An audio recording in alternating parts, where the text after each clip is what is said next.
ઉદ્યોગોને ટ્રીટેડ પાણી આપી વર્ષો જે 140 કરોડની આવક ઊભી કરી દેશમાં નામ રોશન કરનાર પાલિકાની આબરૂને આજ પ્રોજેક્ટમાં કરોડોના કૌભાંડની કલંકિત કરનારા કાર્યપાલક ઇજનેર કેતન દેસાઈને સસ્પેન્ડ કરવાની દરખાસ્તને સ્ટેન્ડિંગ કમિટીએ મંજૂરી આપી દીધી છે।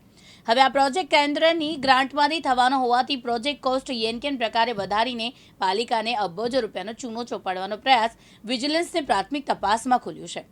હવે આગામી દિવસોમાં કેતન દેસાઈ સામે પોલીસ ફરિયાદ દાખલ થઈ શકે છે। સ્ટેન્ડિંગની બેઠકમાં કન્સલ્ટન્ટ ગ્રીન ડિઝાઇન એન્ડ એન્જિનિયરિંગની કામગીરી બંધ કરવા તેમાં તમામ કામોની તપાસ કરવા પણ કમિટીએ સૂચના આપી છે। શહેરમાં આવેલા ઘણા ફ્લાયઓવર બ્રિજની નીચે હંગામી તેમજ પરમનન્ટ દબાણો થયેલા છે, જેમાં ઘણી જગ્યાએ તો વારંવાર કોર્પોરેશન પોલીસની મદદથી આ દબાણો દૂર કરે છે, પરંતુ એ દબાણ ફરી વખત થઈ જાય છે।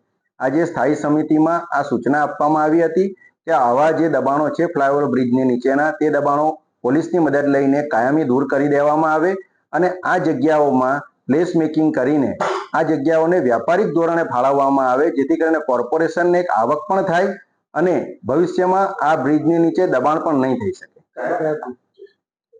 હાલ અડાજણ પાટિયા સ્થિત ચંદ્રશેખર આઝાદ બ્રિજ તેમજ સિટી લાઇટ પર આવેલ ફ્લાયઓવર બ્રિજની નીચે પણ વારંવાર હટાવવા છતાં પણ દબાણો થઈ જાય છે અને શહેરમાં ઘણા એવા ફ્લાયઓવર બ્રિજો છે જેની નીચે પર વારંવાર આવા દબાણો થાય છે, જેને કારણે આજે આવું નક્કી કરવામાં આવ્યું છે। સર, આ વેપાર કરવાનું ક્યારે નક્કી કરવામાં ચાલુ કરવાનું?